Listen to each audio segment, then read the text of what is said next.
Toute l'équipe, on se réveille avec vous. On démarre cette nouvelle journée ensemble. Il y a Jules qui est là. Salut Vivi, salut tout le monde. First Mike derrière ses platines. Salut. Il y a Félix à la réal. Hello. Elena, Tom aussi Salut. avec vous sur les réseaux. Et nos deux invités ce matin, Stéphane Crépon et Souhaila Yacoub qui sont avec nous. Bonjour à tous les deux. Bonjour. Comment allez-vous? Très bien, ça va. Ça va, comme un petit matin. Comme un petit matin, ouais. il est quand même assez tôt. Vous êtes tous les deux à l'affiche du film Making of qui arrive au cinéma. Ce sera demain. On l'a tous vu en avant-première avec l'équipe. On a adoré. Grave. C'est un film qui raconte les coulisses du cinéma avec aussi au casting Jonathan Cohen et Emmanuel Berco. Il y a Denis Podalides également. On va en parler. On a tout plein de questions. Souhaila, Stéphane, vous êtes tous les deux à l'affiche du film Making of. Ça arrive au cinéma ce mercredi. Au casting, on retrouve aussi Jonathan Cohen ou encore Emmanuel Berco. On suit l'histoire de Simon, un réalisateur qui débute le tournage d'un film. Un tournage qui va partir en vrille entre les magouilles de son producteur, des acteurs un peu incontrôlables et des techniciens à cran, sans oublier ses financiers qui vont le lâcher. Dans ce tournage infernal, son seul allié, c'est le jeune figurant à qui il a confié la réalisation du making-of. Alors c'est donc un film sur le film dans le film. Stéphane, toi tu joues Joseph, c'est le figurant qui réalise le making-of. Souhaila, toi tu es Nadia, c'est une des actrices du film. Alors le tournage qui sert de scénario dans le film est très mouvementé, mais le vrai tournage s'est passé comment? J'ai eu l'impression que vous avez eu quelques galères parce que ça a été tourné il y a 2 ans, juste à la fin du Covid. Ouais, exactement. Non, alors ça s'est passé dans la bonne humeur et on s'est tous très bien entendu. Ça, c'était génial. Et il n'y a pas eu les mêmes trucs que dans le film de lutte d'ego.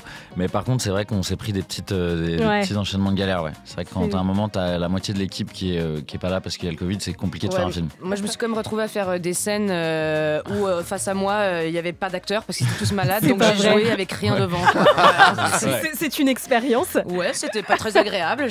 Tu m'étonnes. Mais par contre, à mon avis, c'est une seule fois dans ta carrière, ça, de jouer sans autres acteurs face à toi. Je sais pas. J'avais des matins, en fait, pendant 3 semaines, on arrivait le matin, on savait pas ce qu'on tournait surtout. Ah ouais. Il y avait plus de plan de travail, il y avait plus rien d'organisé. Quand on arrivait, on s'est dit on va voir.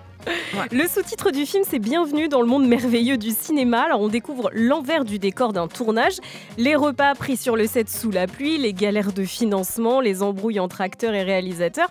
Est-ce que l'objectif du film, c'était un peu de déglamouriser le monde du cinéma? Est-ce que c'est vraiment l'impression que ça donne?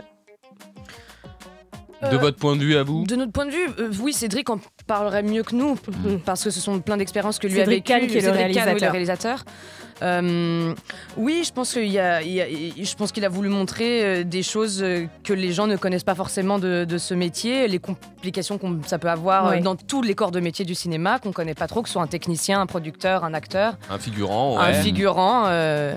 Et mettre ça en lumière aussi. Par exemple, lui parlait souvent de la maltraitance des figurants, souvent dans des films. Et justement, moi j'étais surpris. J'ai de la chance d'avoir fait de la figuration quand j'étais un petit peu plus petit. Et je n'ai jamais été traité comme les figurants dans le film. Ils sont traités, tu vois. Ah, peut-être de la chance, parce que moi j'ai été traitée un peu comme une merde, si j'ose dire. Ah ouais. C'est vous là, poussez-vous. On est assis par terre. Des fois, on n'a pas à manger. On peut manger ce midi. Il y a des balistos là. Débrouille-toi. Ah oui, vraiment? Ah oui, non. Il y a une différence de hiérarchie. Et contrairement, il y a d'autres réalisateurs qui sont très prévenants et justement, Cédric, lui, est très attentif à ça. Est-ce qu'avant d'entrer dans le milieu du cinéma, vous aviez des idées reçues un peu sur ce milieu qui se sont avérées illusoires par la suite? Mais est-ce que vous en aviez? Moi, toi, t'as commencé très jeune, Stéphane, 14 ans. Ouais, 13 ans. 13 ans même. T'as pas fait la prière en premier film? Non, mais j'ai fait une série quand j'avais 13 ans. Après, j'ai rien fait. Parce que j'avais pas le droit de chanter ça. Tu vois. Non, moi, l'idée reçue que j'avais donc avant mes 13 ans, c'est que je pensais en fait simplement que les acteurs n'existaient pas. En fait. Pour moi, c'était pas des gens qu'on pouvait croiser dans la vie, quoi. Ils faisaient pas leurs courses. Enfin, ils existaient que à l'image. C'est-à-dire que pour moi, il y avait que les personnages qui existaient. C'est comme le prof à l'école, quoi. Ouais, voilà. Je pouvais encore plus. Tu vois, c'est-à-dire que pour moi, par exemple, Nathalie Portman, elle n'existait pas. Tu vois, il y avait que Padmé Amidala. Tu vois, moi, je faisais pas du tout la différence. Et toi, Souhaila, t'avais des idées reçues ou pas? Oui, non, moi, c'est juste sur, je pense, le star system, les égos des acteurs, les drama queens. Et alors, C'est vrai? Et alors, ouais, un peu, ouais. Ouais, un petit peu. Pas tout le monde, Pas tout le monde. beaucoup moins que ce que j'avais imaginé. Je rencontre beaucoup plus de personnes géniales qui deviennent mes amies par la suite. Mais Bien c'est sûr. vrai que j'ai eu à croiser quelques gros caractères qui étaient un peu comme dans ce que j'avais imaginé petite, quoi. Ah ouais, ça, bon, sans faire de name dropping, toi aussi Stéphane ça t'est Non, moi arrivé j'ai été assez préservé. Ah ouais? Franchement, ouais, j'ai beaucoup de chance. Stéphane, toi, ton personnage, c'est un jeune qui rêve de percer dans le cinéma. Alors, il profite d'un tournage dans sa ville pour s'inscrire en tant que figurant. Il réussit à devenir donc le réalisateur du making-of du film en cours de tournage, d'où le titre donc du film. Est-ce que tous les deux, c'est un métier qui vous est vraiment rêvé ou vous êtes tombés dedans un peu par hasard? Moi, non, c'est pas très intéressant comme réponse, mais je sais pas trop d'où ça vient. Non, mais j'ai été moi gymnaste pendant très très longtemps en équipe nationale en Suisse et donc j'étais un peu dans le sport pendant des années, mais j'avais toujours ce métier qui me trottait dans la tête. C'était une envie, tu avais. Rêve de gosse. C'était un rêve de gosse, quoi. Voilà. Ouais, je comprends. Mais dans le film, il y a un truc qui m'a assez touché, c'est que on le voit. Il y a parfois des producteurs qui se permettent d'avoir le dernier mot sur des productions, alors que ça soit sur la durée du film, sur le montage, même sur le scénario. On le voit dans le film, mais on le voit aussi dans la vraie vie.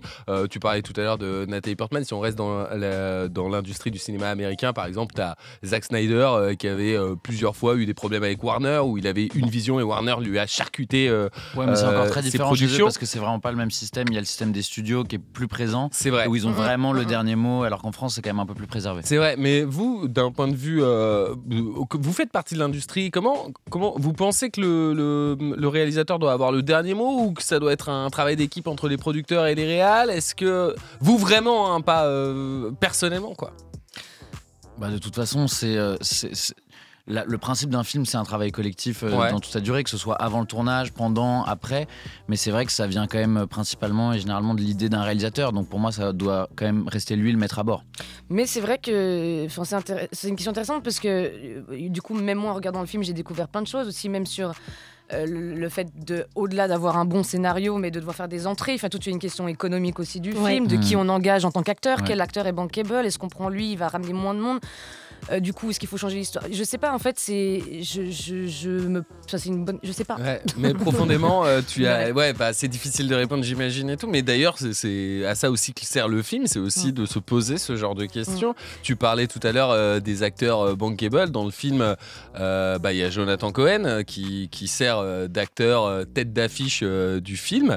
Et est-ce que vous, ça vous est arrivé dans votre carrière parfois de passer à côté d'un rôle parce qu'il fallait un acteur un peu plus premium, un acteur ouf, de ouf. Surtout Stéphane. C'est vrai ça? Non, je rigole. Non, moi ça m'est arrivé, mais des trucs, des discussions lunaires, quoi. Des films sur lesquels t'es pris, et puis donc tu commences à faire ta prépa, tu commences à construire ton texte. Non, mais tu construis ton rôle, tu fais tes recherches, tes trucs un peu. Puis d'un coup, t'as le réalisateur qui t'appelle et qui dit oui, écoute, en fait, il manque un peu d'argent là sur le film, et puis bon, toi, t'en ramènes pas, donc j'ai fait lire le film à un tel. Et on te dit ça brut comme ça là? Mais bien sûr, il y a pas de. Ça passe même pas par un agent qui va essayer de. On est protégé. Mais moi, je préfère qu'il m'appelle, le réalisateur. Bah oui, à un moment, assume tes trucs, assume ton choix, tu vois. Quand ça passe par mon agent, justement, je suis encore plus choqué. Je dis donc t'as même pas la décence de me faire un texto, un appel ou un mail. Ok, très bien. Jonathan Cohen donc joue le rôle d'Alain, c'est un acteur avec un sacré ego. C'était comment de tourner avec lui? Marrant, très marrant. Ouais, j'imagine. Ouais, il est très très drôle. Ouais, on le connaît déjà, c'est pas une surprise. Mais en fait, c'est pas un mythe, quoi. Non, il est vraiment très drôle. Et c'est drôle parce que Denis Podalides, il est aussi hilarant. Mais il a un rôle plus sérieux dans plus sérieux, mais même dans le travail, Denis est extrêmement drôle et Jonathan aussi, mais c'est pas du tout la même. Jonathan, c'est du vomi de gag constamment, alors que Denis, c'est par petite parcimonie, par petites touches, c'est des trucs très. Les deux, ils se complètent trop bien et du coup, les regarder, c'était trop. Ce qui est compliqué, c'est aussi Jonathan quand il te raconte une histoire sérieuse, en fait, parce que même une histoire sérieuse, elle te fait rire. Ils sont trop forts. Et au début du film, il discute de la pertinence d'une scène et il parvient à donc convaincre le réal de transformer un petit peu le scénario. Est-ce que c'est quelque chose qui peut vraiment arriver, ça, sur le tournage d'un film, qu'un acteur se mêle un petit peu du scénario ou pas? Ouais, mais c'est plutôt une bonne chose. Mais pas, sauf quand c'est comme il le fait dans le film. Ouais, là, quand pour il le le coup, fait il y a dans le vraiment Là, trop c'est pour les interventionnisme. mauvaises raisons. Mais ouais. c'est bien Non, de mais on sait travailler que main dans la main. tout est un peu grossi dans le film, évidemment, mais Pas tant. Non, c'est arrivé. Hein. Moi, j'ai pu aussi du coup travailler avec des acteurs qui étaient un peu plus comme Jonathan Cohen, donc le rôle d'Alain dans le film, donc vraiment à vouloir s'accaparer d'une scène, mais pour briller. Ou alors, t'en as qui se font vraiment pour vraiment soutenir, enfin le film, quoi, vraiment le propos, et qui discutent avec le réalisateur. Ils disent mais là en fait ça marche pas trop, faut peut-être la tourner comme ça. Enfin voilà, c'est des discussions. Ouais, parce que c'est vrai que pendant le film, il y a un moment où, alors sans spoiler, ça va rien spoiler du tout, mais en gros, il y a Joko qui coupe une scène en plein milieu et il discrédite ton personnage à toi, Souela. Et est-ce que ça t'est déjà arrivé, toi, dans la vraie vie, d'avoir un acteur avec qui tu tournes et il discrédite même toi, Stéphane, ça t'est déjà arrivé? Mais moi, il y a un truc qui m'arrive, mais pas beaucoup. Hein. Là, je parle comme si c'était un truc. Oui, non, bien sûr, ouais. Non, le métier est super, les gens sont géniaux, mais il y a des Je vais continuer à travailler. Tout va bien. Non, mais une fois, c'était quand même hilarant. Je devais faire une scène avec une personne et cette personne n'arrêtait pas de me pousser hors du champ pendant la scène. Mais attends. Et la réalisatrice ou le réalisateur, je ne sais pas, me disait toujours, me regardait, me disait rentre dans le champ. Et je re-rentrais dans le champ et la personne me repoussait dehors et je sais pas quoi. Voilà, c'est arrivé une fois. C'est Ouais. une dinguerie. Et il y a une autre scène où Souela, tu demandes à Stéphane comment il a fait pour passer de figurant à réalisateur du making-of. Alors lui, il sait pas trop quoi te répondre.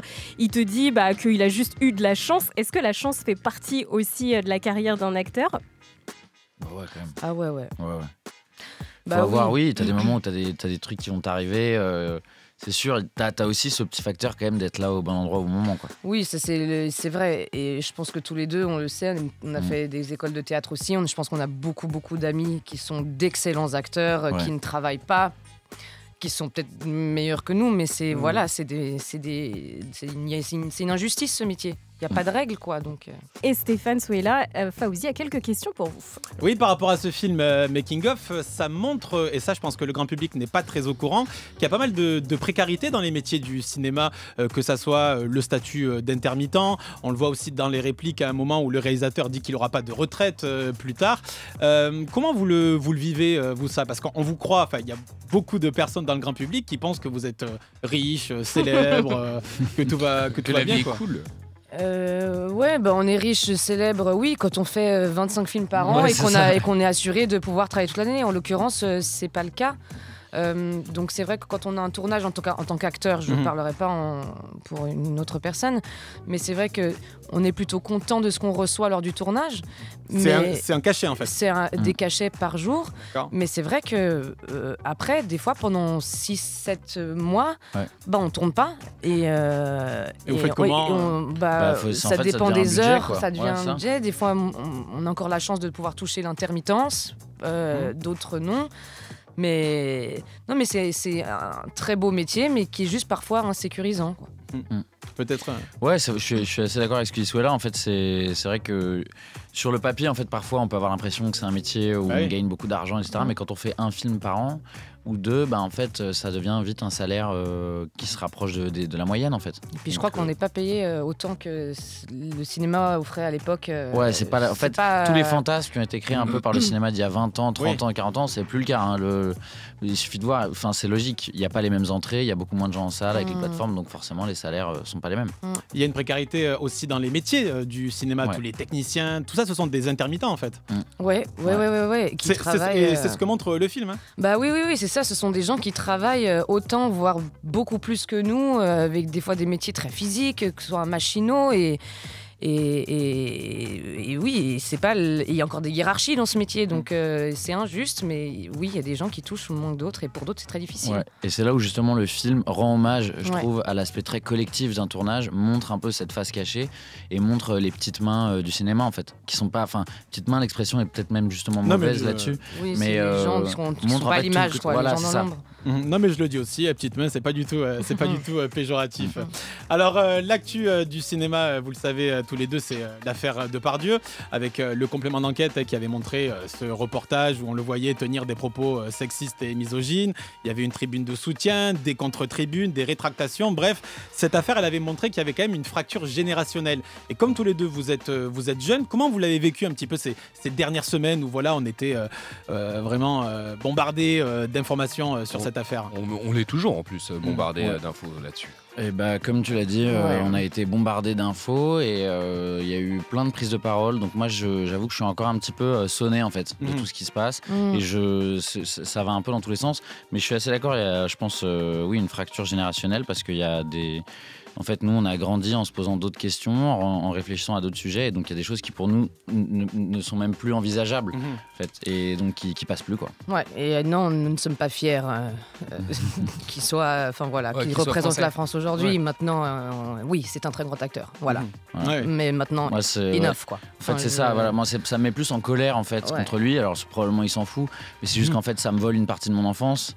Et ça me vole une partie de mon futur aussi parce qu'il y a des films que je pourrais pas... Enfin, ça me paraît maintenant compliqué de montrer ces films si j'ai des enfants, des trucs comme ça. Tu vois, il y a des trucs de transmission que je pourrais plus faire. Et par rapport aussi à cette affaire, donc je l'évoquais, cette fracture générationnelle, est-ce que vous avez pu en parler peut-être à des acteurs plus âgés que vous? Pas tant, non, j'avoue. Et c'est un sujet, ça, chez les acteurs et les actrices du moment Bah, en tout cas, moi, avec les amis de mon âge, oui, c'est un sujet, forcément. Ça a tellement remué l'actualité que oui, quand même, on en parle. L'autre actualité, c'est aussi cette tribune contre la loi immigration. Il y a 200 personnalités qui ont signé donc, une tribune pour que la loi immigration ne soit pas promulguée. Donc il y a des grands noms du cinéma. Il y a Marina Foïs qui l'a signé, Bruno Solo, Josiane Balasco. Est-ce que vous avez déjà été sollicité pour signer de telles tribunes, quelle que soit la cause, d'ailleurs Parce qu'on en voit souvent maintenant passer des tribunes. On demande aux acteurs et aux actrices de s'engager. Bien sûr, mais je trouve ça toujours délicat. En fait, c'est dur de donner son avis aujourd'hui. Ça fait peur.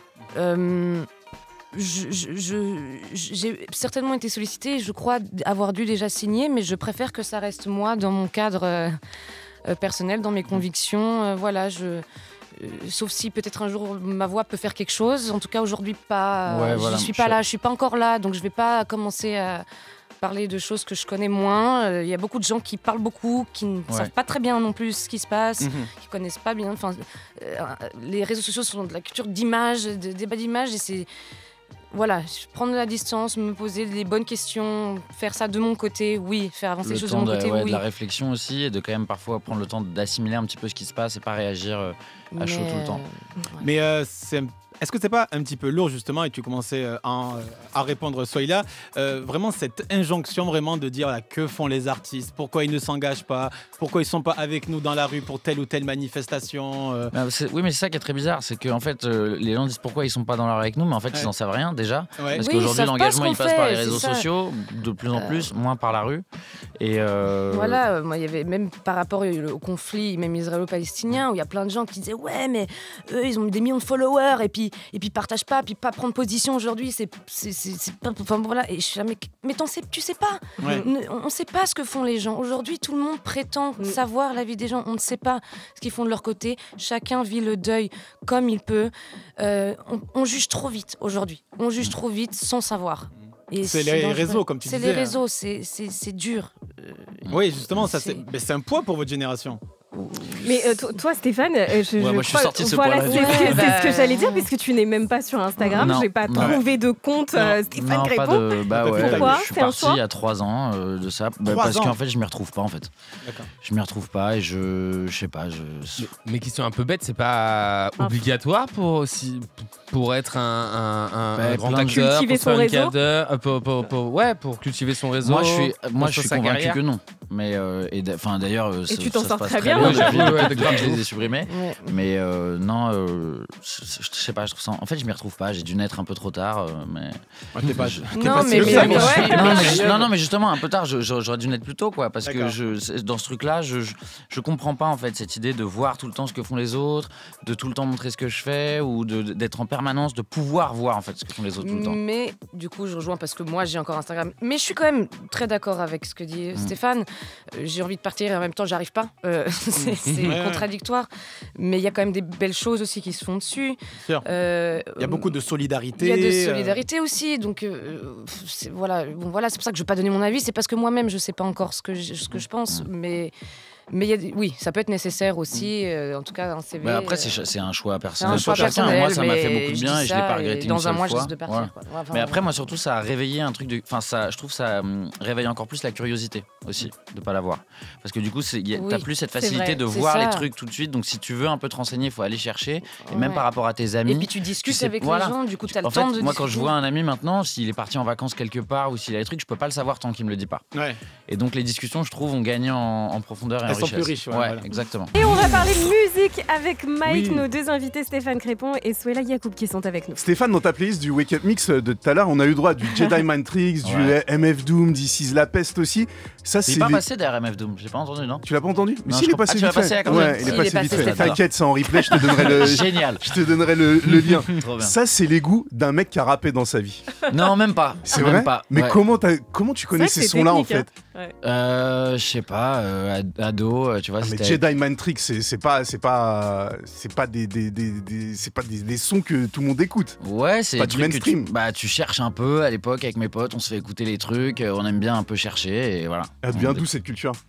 Je sais pas, de tout. Mais en fait, je pense que c'est surtout, moi j'étais dans ma bande, on était tous des petits frères. Ouais. Et on avait tous des grands frères ou des grandes sœurs. Et donc on a pas mal hérité de ce truc-là aussi, tu vois. Okay. Et donc on s'échangeait les sons, etc. Voilà. Ok, toi c'est là, t'étais plus en mode rap américain classique. On a eu du Busta Rhymes, Candy Shop de 50. T'écoutes vraiment ça? Oui. Bah non. Tu l'as fait pour l'émission? Mais si, j'écoute ça de temps en temps, quoi. Ouais. Je suis pas une meuf qui écoute des albums de rap comme ça. Moi, j'avoue, c'est au feeling. Ouais. Et sur le tournage, vous êtes échangé des titres ou pas? Vous écoutiez du son dans le tournage? Ouais, mais c'était pas du rap. Ouais, c'était pas du rap, ouais, c'est vrai. C'était quoi?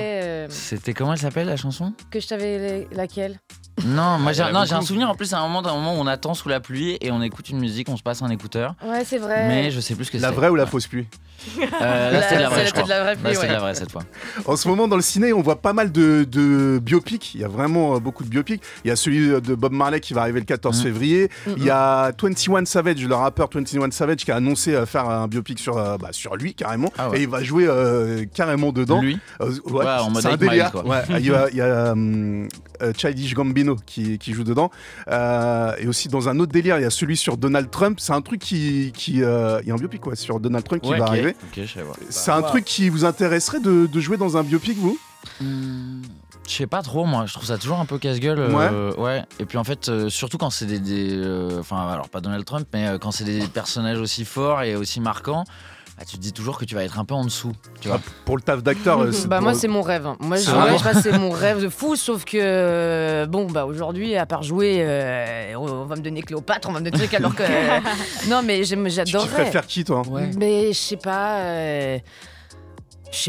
Ça t'effraie pas, genre Marion Cotillard quand elle a interprété. Si, mais mon Dieu. Elle a eu du mal à sortir du personnage, tu vois. Ouais, après moi ça m'arrive pas encore. Oui, la môme, ouais, c'était pour la môme. Ouais. Puis en même temps, quelle jouissance de travail. Je sais pas, d'apprendre, d'avoir une voix, d'avoir une posture, d'avoir quelque chose d'essayer d'être au plus proche, d'essayer de la comprendre. Après, c'est vrai que c'est toujours difficile un biopic parce qu'on raconte qu'une partie de la vie, puis sous un point de vue de quelqu'un qui ne la connaissait pas personnellement. Mais ouais, moi c'est juste un travail d'acteur très égoïstement que je rêverais de travailler. En termes d'acting, c'est vraiment la classe suprême en fait d'interpréter c'est le personnage suprême. Ouais. Je sais pas. Dans l'interprète, non? Non, pour moi non. Tu préfères des personnages de fiction? Ouais, où tu peux tout inventer, parce que même le travail de la démarche, de la voix, du corps et tout, tu peux l'inventer sur quelqu'un qui n'existe pas. Ouais. Il a raison, les deux, allez les deux. Ouais. Mais non, mais en fait c'est parce que quand tu me dis ça, c'est vrai quand même un biopic que j'aimerais faire, moi ce serait Alain Prost. Ça, j'adorerais faire ça. Ah, pas mal. Ouais. Ah, pas mal. En plus, t'as la dégaine. Souhaila, on disait tout à l'heure, t'as joué dans Les Sauvages de Canal. Et dans Les Sauvages, il y avait Fianso, le rappeur Fianso. Et si on vous compare, toi, t'étais dans la gym à fond, lui dans le rap à fond. Un peu moins là, tu vois. Mais il a annoncé cette année que ce qu'il avait fait jusqu'à présent, c'était rien. Et que les choses sérieuses allaient commencer maintenant. Ouais. Est-ce que quand vous êtes rencontrés, t'as donné des conseils business ou d'acteur? Bah pas du tout, déjà c'était le début pour lui alors que moi j'étais au conservatoire national supérieur de la dramatique de théâtre donc c'était à moi de lui apprendre des choses. Non, je rigole. Mais non, c'était le début pour nous deux donc en vrai on s'est soutenus et puis il est tellement impressionnant dedans, enfin qu'est-ce que... Ouais non, pas de business, pardon, pas de business. Pas de conseil de business. Non. Rien du tout. Non, il est fort en business, je peux le reconnaître, que c'est un petit filou, mais non. Et businessment parlant, justement, pour toi, Stéphane, J'ai pas encore ouvert mes propres business. Je vois pas. t'as pas ouvert ta boîte de prod, rien du tout. Non. Et est-ce qu'on pourrait vous voir dans un clip, que ce soit rap ou autre chose Moi, j'ai fait un clip il y a très longtemps. Ouais. J'ai tourné dans un clip d'un truc d'électro qui s'appelle Boston Bun. Voilà. Ok. C'est un truc où j'avais Tu jouais quel rôle? 15 ans. Rien, c'était un truc très bizarre, très coloré, où je devais éclater une bouteille de lait. Voilà. Ok. Non, on m'éclatait une bouteille de lait sur la gueule. Voilà. Et ça, c'était très marrant. À 15 ans. Ouais, mais tu sais, c'est les bouteilles en sucre, donc Ouais, en fait, bien tu sûr. sens rien, mais c'était, je me prenais des C'est gifles. impressionnant. Enfin, non, c'était un beau tournage. Et l'expérience, t'as kiffé l'expérience? Tu y Ouais. retournerais ou pas? Ouais, faut voir. Ouais. Faut voir. Et toi? Ouais, moi j'adore, j'en ai fait plein, Ouais. j'avoue, et c'est un exercice d'acting qui est génial parce qu'il n'y a pas de texte et, et que du coup c'est juste du jeu, des émotions et c'est vraiment ce que je préfère. Voilà. Ok. On va terminer avec les questions de nos auditeurs. Alors, on en a reçu une toute première de Marie. Elle est pour toi, Stéphane. Alors, elle dit récemment, on t'a vu dans plusieurs épisodes de Lupin. C'est vrai, la série sur Netflix. Alors, comment ça s'est passé? Bonjour Marie, tout d'abord. Très bien, franchement. C'est une production française très ambitieuse quand même. C'est vrai qu'il y a des très très gros moyens et c'est quand même chouette et luxueux qu'on puisse avoir ça en France quand même. Faut féliciter ce truc-là. Et puis voilà. C'était comment de tourner avec Omar Sy? Bah génial. Pareil, Ouais. on parlait de se marrer toute la journée, c'est la même chose quoi. En restant quand même très professionnel, bien sûr. Mais non, et puis c'est une figure de l'enfance pour le coup lui quand même. Donc ça m'a fait quelque chose. Oh, tu l'as vieilli. Non, mais oui, mais tu vois, mais je suis allé checker le gamin que j'étais à 10 ans dans ma tête et je lui ai dit putain quand même, tu vois, t'es allé tourner avec lui. C'était Eh, cool. c'est une Ouais, série c'est aussi fou. qui a cartonné à l'international. Ouais, Est-ce que ça t'a ouais. ouvert des portes pour des rôles à l'étranger? Un petit peu, ouais. Ah ouais? Voilà. Bah, Ah, disons. T'as pas l'air de Dis-nous. vouloir trop en Non, parler. je peux pas en parler. C'est justement. sous NDA, sous... Exactement. T'as pas le droit d'en Ouais, parler. je sais. Ouais, mais C'est où? C'est aux États-Unis? c'est un truc américain, mais que j'ai tourné en Angleterre. Ouais. Voilà. C'est une série Netflix.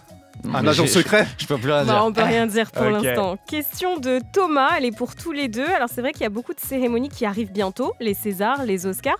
Est-ce que ça fait partie de vos objectifs d'obtenir une distinction un jour?